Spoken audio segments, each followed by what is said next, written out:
Even the Ipa babies, before you know people come now, you just take over. And the next thing they will be hearing any other person again. You hope so, right? You know. That's what you guys are doing in Port Harcourt now. Yeah, we're in Nugu as well. Yes. Kano pretty soon. Kano already. We're testing out there as well.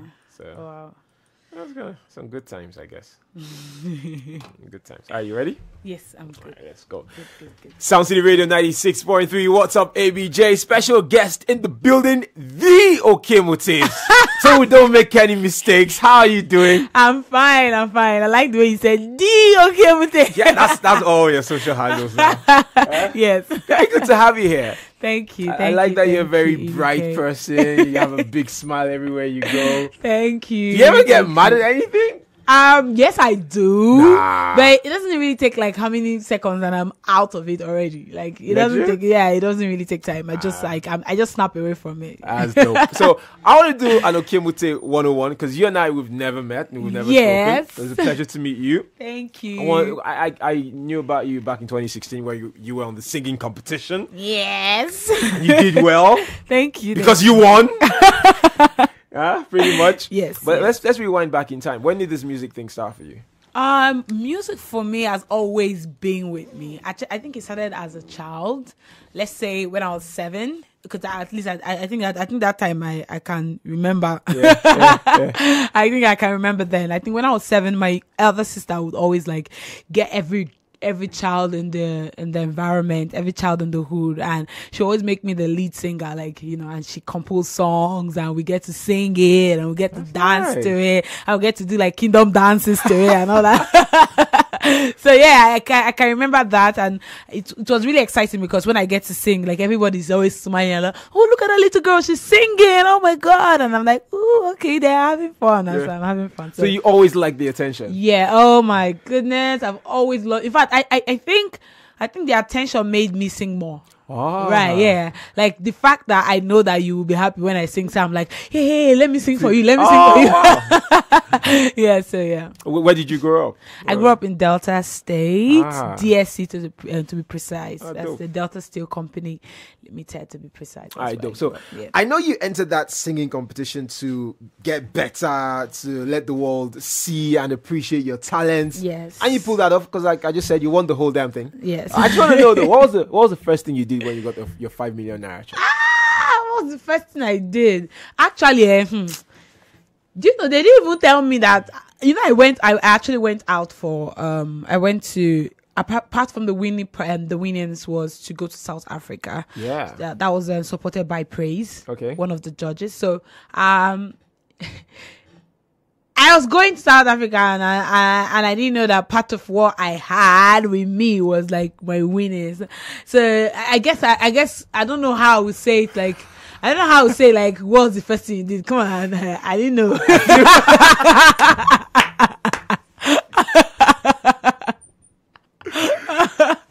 Yeah, I didn't know. But when I realized, I started, you know, trying to put one or two together. But I had to settle down in Lagos, knowing fully whether I wasn't based in Lagos. I was based in Port Harcourt where I did my audition.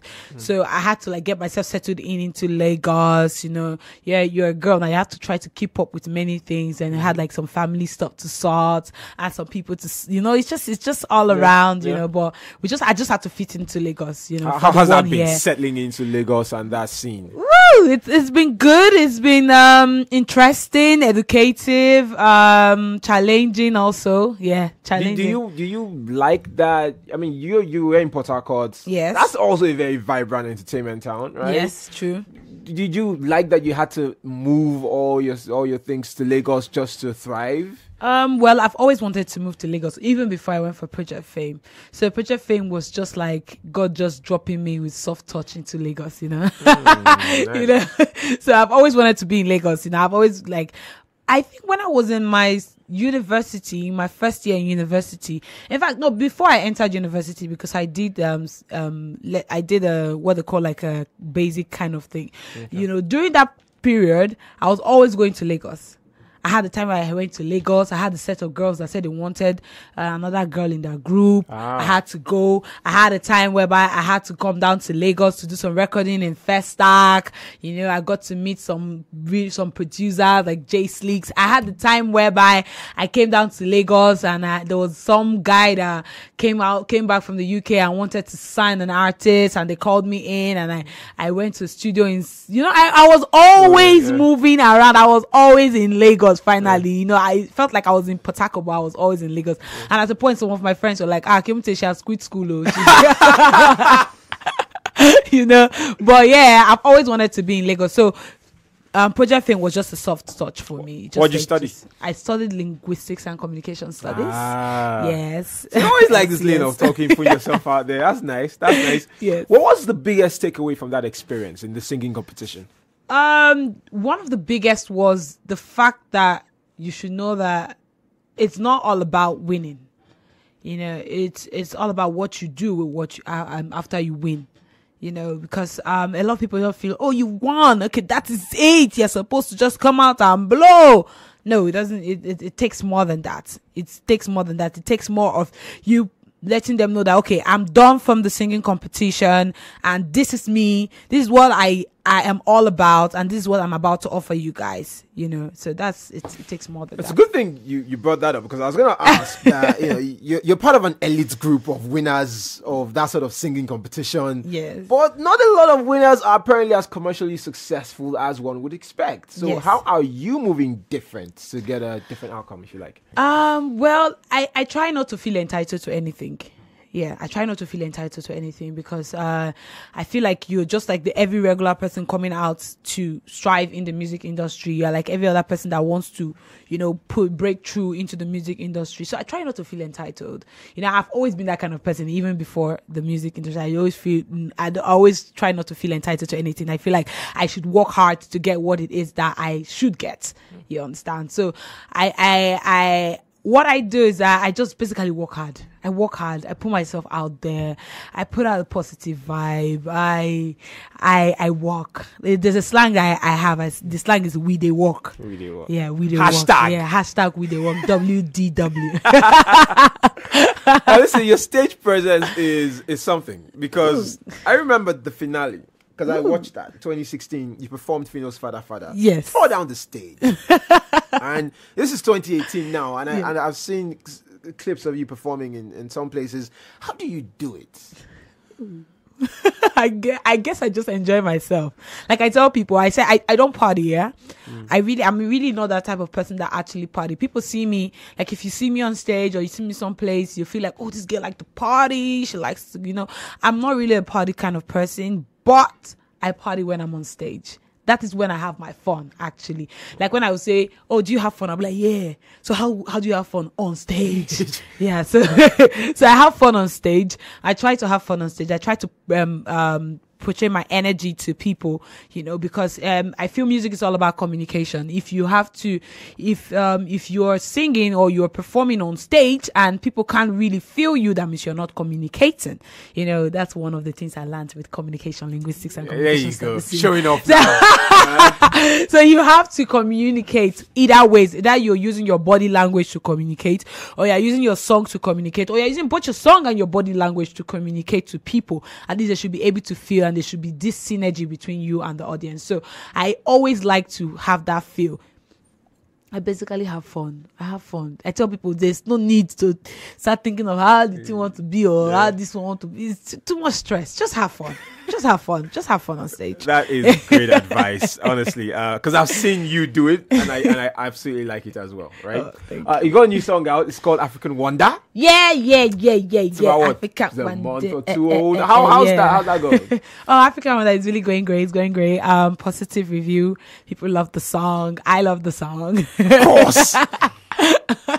Okay, it's been wonderful with African Wonder. I feel like African Wonder was my own space for what I really want to do. I had an EP which was PH 610, you know, and I had a song in the EP called Loyal. produced by Gospel on the Beats.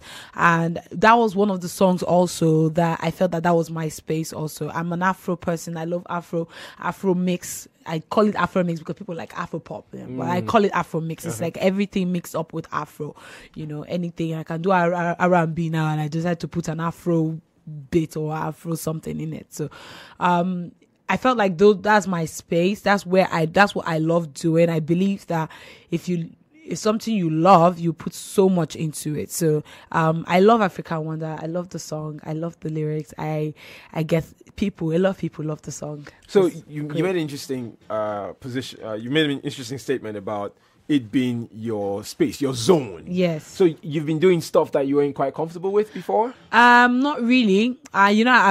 Before I came for Project Fame. Before I went for Project Fame, I actually was in a live band. So with live band, I get to do all genre of music. All, when I mean all, I mean all. That explains your performing. Now I know why you're so good at it. I did all genre of music. So for me, it felt like if I do any genre right now, they'll be like, "Oh, that's so nice." You keep it there. I don't want. Oh, So I'm like, I basically can do almost all genre of music, even rap. I have rapped. I've even done my own rap stuff. Can boss bars? Yes. You want to drop 16? Hey! Okay, no, maybe not today. Okay, so it's for me. I just felt like I kind of had to create myself. I kind of had to know what kind of music I really loved, and I find myself so comfortable trying to doing that, but I had to still learn because I was used to doing that kind of song whereby I get to listen, I'll start writing and composing and all that. That's what I was used to doing. But coming to music mainstream for over 1 year now, I've been able to understand that sometimes you just get some really nasty vibe in your head and you just want to put it down even without words. You just hear the beat and you're already vibing without words. There's no word, and later on you listen to it and you even hear words in your vibing. So I got really comfortable with Afrobeats and Afro mix, which I call it. That's interesting because I can tell that your sounds transitioned over the years since 2016 and last year you've been mainstream. Yes. What is the aim of your music? Are you just in here to rake in the big box, or is there a bigger picture here for you? God, there's a bigger picture. There's a biggest picture. Seriously. For me, music is all about, for me, music is my life. Music is me. Music is everything I do.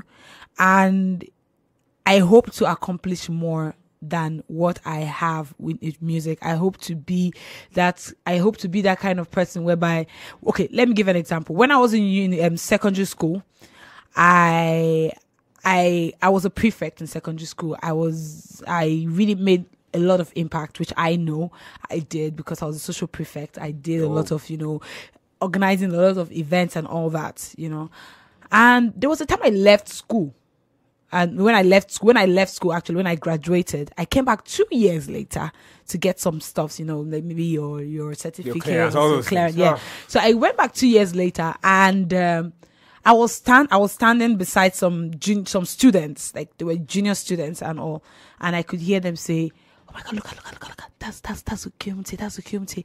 Remember that girl now? Remember that girl that they always talk about? That's Okiemute." And I'm like, "Oh, okay, they always talk about, Yeah. So I want my music to be, that's always her. Talk about, that's her. Yeah. Even when I decide to say, "Oh, okay, let me chill for a bit." Even when I'm like in my 50 something or I'm in my 60 something, I want to be walking past, and maybe even because of I'm old and wrinkled and they can't really recognize me because maybe I'm old and wrinkled and they're like, "Oh my God, this woman," like they're talking about me and I'm not there. I want a situation whereby I could be I could be outside my house, my children's room, and I get to like just pass and I eavesdrop. I hear my child saying, "Did you hear my mom is like you did this? My mom did this. Her music did this. Did you know that she did this?" So I want my music to speak for me. I want my music to actually be on the sound of time. You know, Who did you listen to while you were growing up? Ooh. I listen to really strange people. Tell me. I listen to people like the Moore and the rest of them. What's this? The way you have this, some broken heart never meant, some memories never meant. No. Yeah, so I listen to a lot of white singers. Funny enough. Singers, okay. Yes, I listen to a lot of white singers because then when I listening growing up, I never knew anything about falsetto, vibrato, riffs and runs, and I never knew all those. And my dad never liked me doing anything that has to do with runs. He tell me sing straight. You're supposed to sing straight, you know. So I listened to. But later when I had a choice, because you know growing up sometimes you don't have choice. It's anything they play for you listen. So but later I started listening to people like the late Aretha Franklin. I love Aretha Franklin. I started listening to people like Tina Turner, you know, Mary J. Blige, you know. What's this rap lady? You know, I listened to a lot of those kind of songs. Like those were my choice. You know, those was my choice. And then later I started listening to people like Christina Aguilera, and then you know started growing up and started going to the whole Beyonce and all that. You know, so it's just for me. I felt like I just moved from one stage to another. But the stage whereby you don't have a choice, you know, you listen to anything that your mother and father play for you, you know, and you just enjoy it. And at that point, I get to like change the songs. You know, when I listen to the song, I'll not change it to my own version. and then flip it completely. I'll flip it completely. If you weren't doing music, what would you be doing? Ooh, I'm a creative person. I love seeing things come to life. You know, if I have anything up in my head, I like to put it out to come to life. So I think anything creative. You know, I am very good with hairstyling. Really? Yes, I'm very good with hairstyling. I feel anything creative. Trust me. I guess if I was not in music and I decided to say I want to still be in the music line but not singing, right? I think I would be an artist manager. Like, I think I would manage an artist, not just only managing the artist by getting the artist gigs and all that. I think I would manage the artist on the direction he should take, how he should sound and all that. I think I would do that. And how you perform on stage and how to interact with people and all that. So I love seeing things come to life. If I have a creation of, I think EDK should look like this. Like, EDK should look like this. She should look like this. She should wear this. She should wear that. You know, I have that passion a lot to, you know, and I also have passion for fashion, and I'm doing that actually. I have a brand called Brand Mute. Nice. Yeah, I have a brand called Brand Mute. It's actually more like a polo brand. You get to do like polos and really crazy styles for polos. I would like one. Yes. I was so angry. Let me know. I was so angry. They were supposed to send in my designs before I came, because I actually came from Port Harcourt down here to Abuja because I had a show in Port Harcourt, and they were supposed to send in my brands all the way because I sent in my designs, and I was supposed to get my brands, and I felt like, I'm coming to Abuja, I'll be with my brands. But anyways, I feel like there's a reason for everything. So. They'll surely be another time. Surely. And there's always a way of parceling now. I don't understand. Like, really. Definitely, you can't ship here. Look, the single Africa one that is doing well. What's next after that? Oh, drum roll. I'm supposed to drop a song this month, coming this September, with gospel on the beat. Yeah. I really love his vibe. There's this creation he gives to you when you are in the studio. There's a space. You know, he gives you this space that you could be creative. He doesn't try to box you and feel like, okay, you should do this song like this because I created the beat like this. You know, he gives you that space to be really, really creative. And you notice that there's nothing with Gospel on the Beat that actually just sounds the same. Gospel on the Beat is versatile. I like the fact that he's versatile. So I'm doing a song with Gospel on the Beat. It's coming soon. It's dropping. It's something like no other, like what Okiemute does. But there's still an Afro fusion in it. It's Afro vibe. It's crazy. In fact, when I did it, I was like, oh my God, I did a street song. So I'm really excited to drop the song. Yeah, so it's coming. And hopefully more work with Gospel on the Beat. More work coming up with Gospel on the Beat. All right, okay, we'll say very nice to have you here at Soundcity Abuja. Thank you. Very good chatting with you too. I'm in Abuja. And that's it. The Okiemute here on Soundcity Radio. Thanks for coming. Thank you, EDK. All right.